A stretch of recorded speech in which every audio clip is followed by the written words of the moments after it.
Yeah, Rutgers is gonna Rutgers.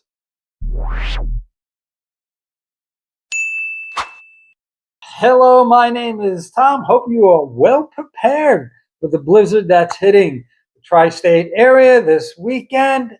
And I have to say, Rutgers was not prepared for a blizzard of threes by Minnesota as they lead for virtually the entire game as they defeat Rutgers 80-61.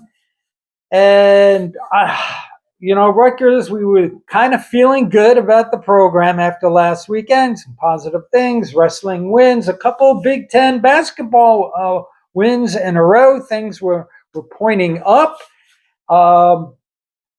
Beating Maryland, beating Penn State. We led wire to wire against Penn State and Happy Valley. And just when you thought we we're in, they pull us back out. I won't get into too much analysis, with the game. And, some of the guys that cover the program like to break down the advanced shot selection to me, which is ridiculous.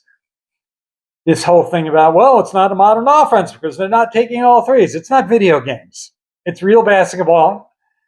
And if you play basketball, or even if you didn't, it's much harder. It's much more difficult to hit a three than hitting a shot in the paint or mid-range jumper.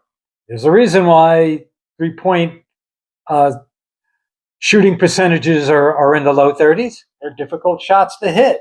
That being said, we did things tonight that when we don't do well out of those basket of things, it doesn't turn out well for us. And Minnesota came in shorthanded. Everybody thought that, well, a lot of people thought that even though we were going on the road, and we've had difficulty, at Minnesota in the past, that because Minnesota was shorthanded, that this would be an opportunity. But we know how that shorthanded thing works. When Wisconsin came into SHI a couple of years ago and ran us off the field, missing half their team and a backup quarterback.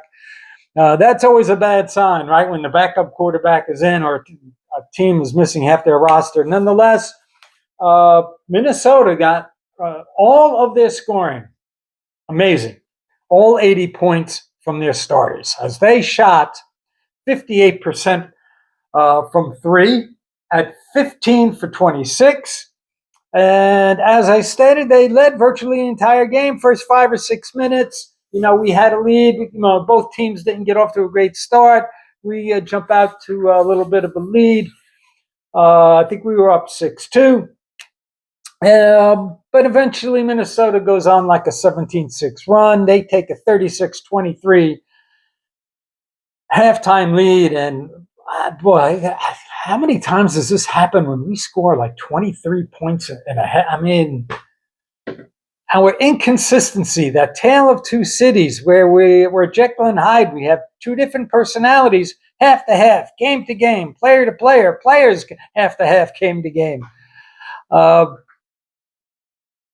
Zerno got the started off with the scoring, and Lino Mark, who had actually, we'll get to him in a second, but Lino Mark had a really good game. Caden Powers got us on the board early.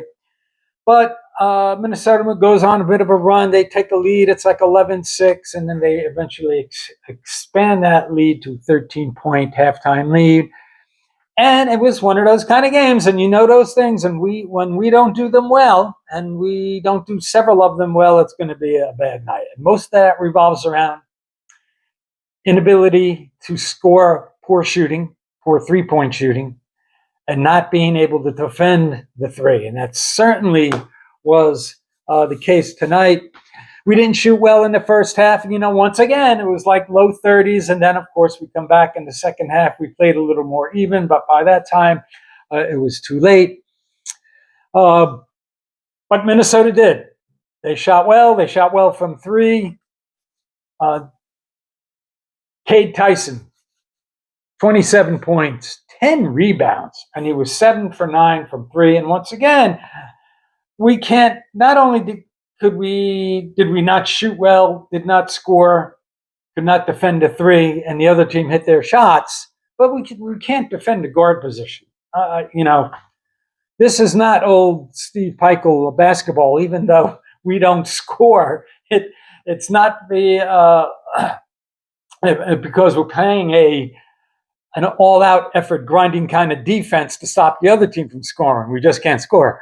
But nonetheless, Minnesota guards, I think they had like 57 or 58 or 56 out of the 80 points that Minnesota scored. And all their starters played 35 plus minutes. This is a Tom Thibodeau kind of rotation that they beat us with.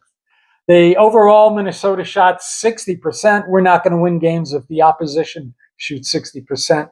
Out-rebounded us 31-22. You know how I feel about rebounds in the Big Ten. You're going to have to do that.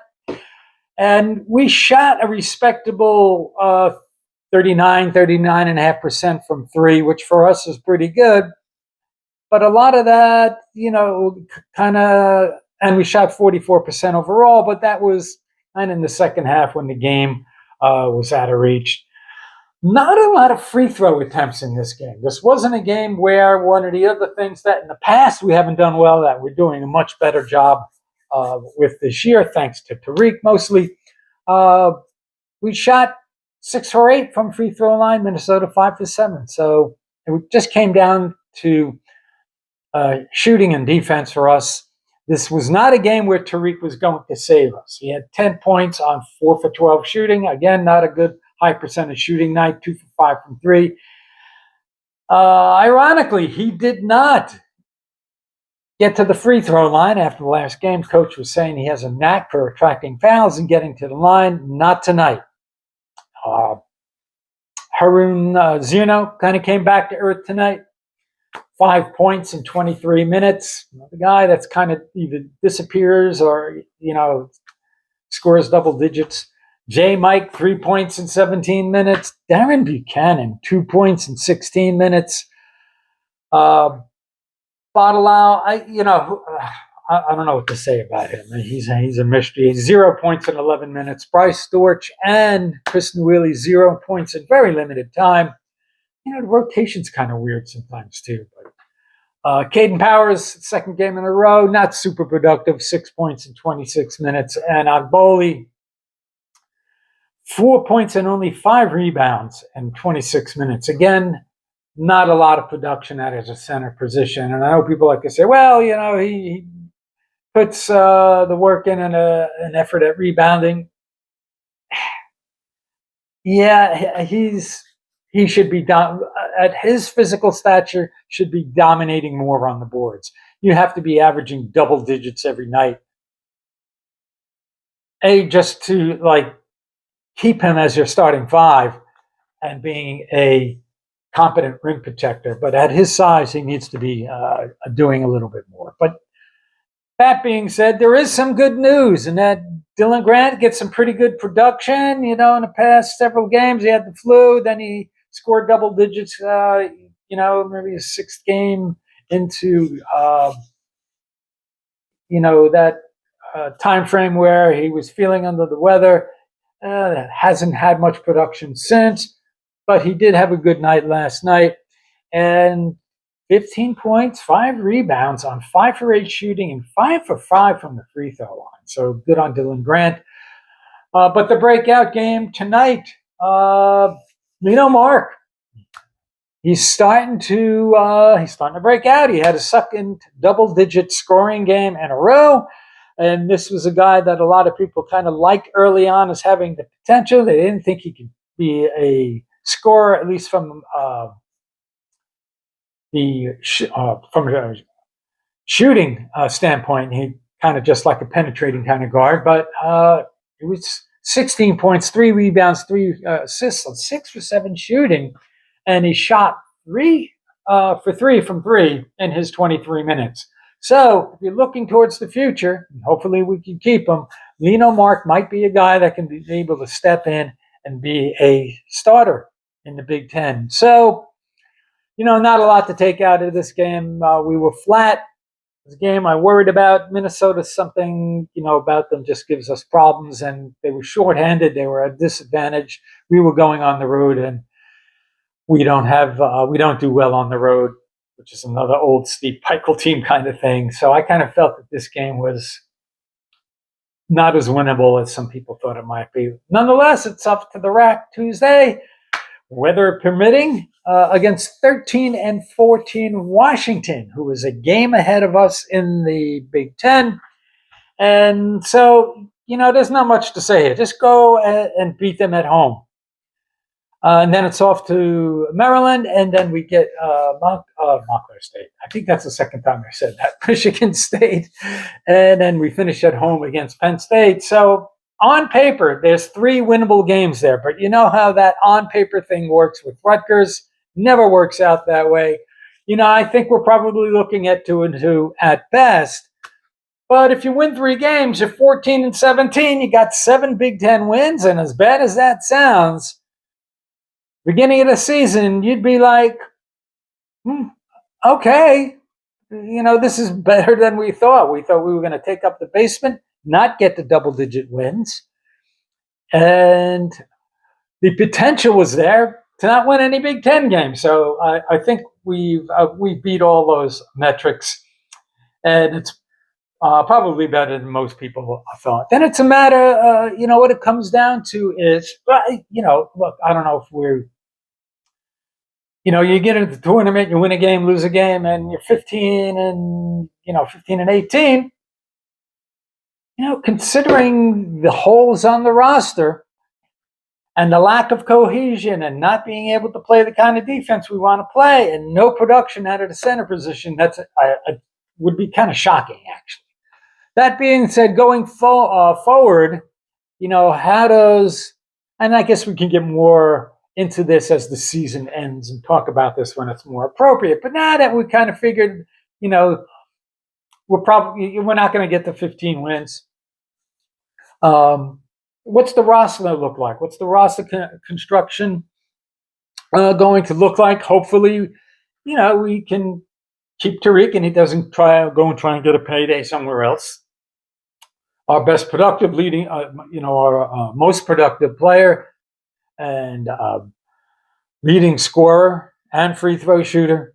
Caden Powers, Lino Mark, their keepers.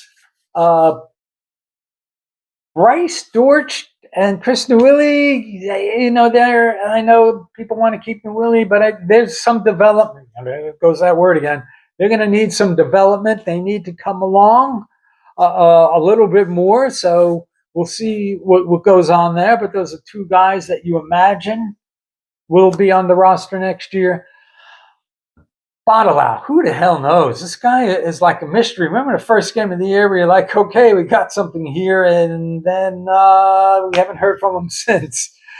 Although I think 4 or 5 games ago we had a Bottleout sighting. So who knows with him?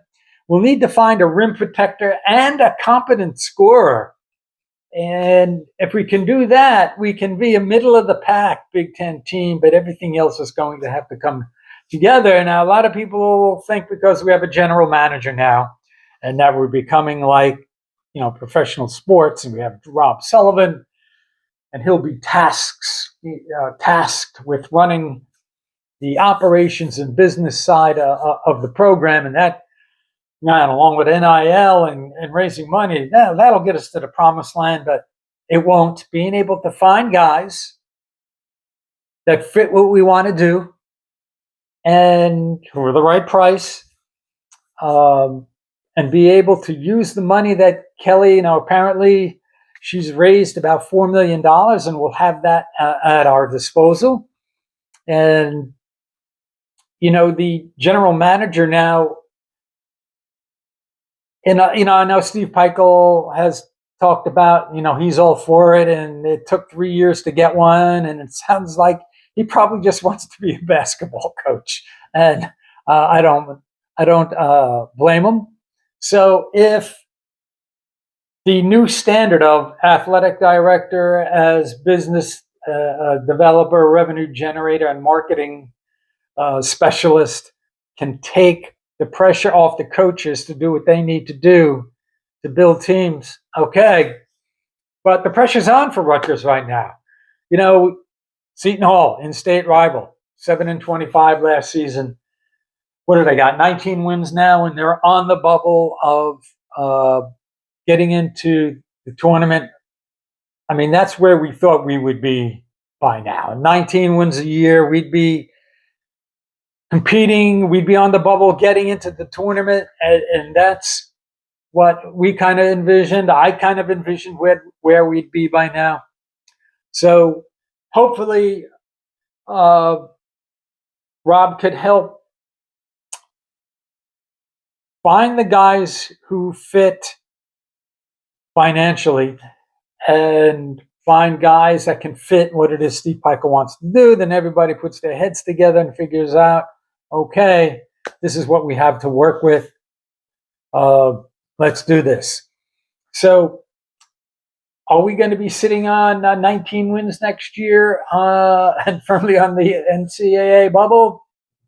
I don't know, but with Seton Hall making progress and Indiana turning around things pretty quickly, there's going to be pressure on Rutgers to not have to take 5, 6, 7, 8 years to scratch out some wins against, mediocre programs.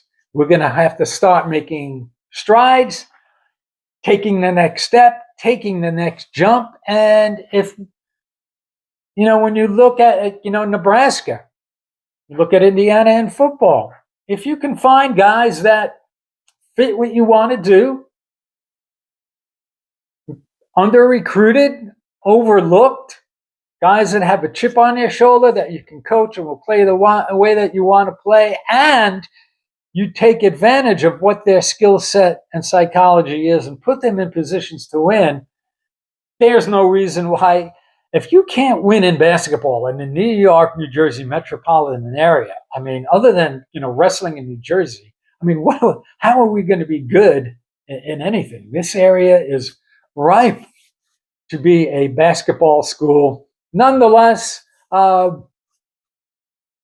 the recap of Rutgers versus Minnesota, and hopefully we get a win Tuesday night if indeed the game is played. We are under a state of emergency right now, probably will be through Monday. We'll see how things go for Tuesday. Nonetheless, everybody stay warm, be safe, enjoy a little something at home, and take the chill off, and enjoy the rest of your week, and we'll see you the next time.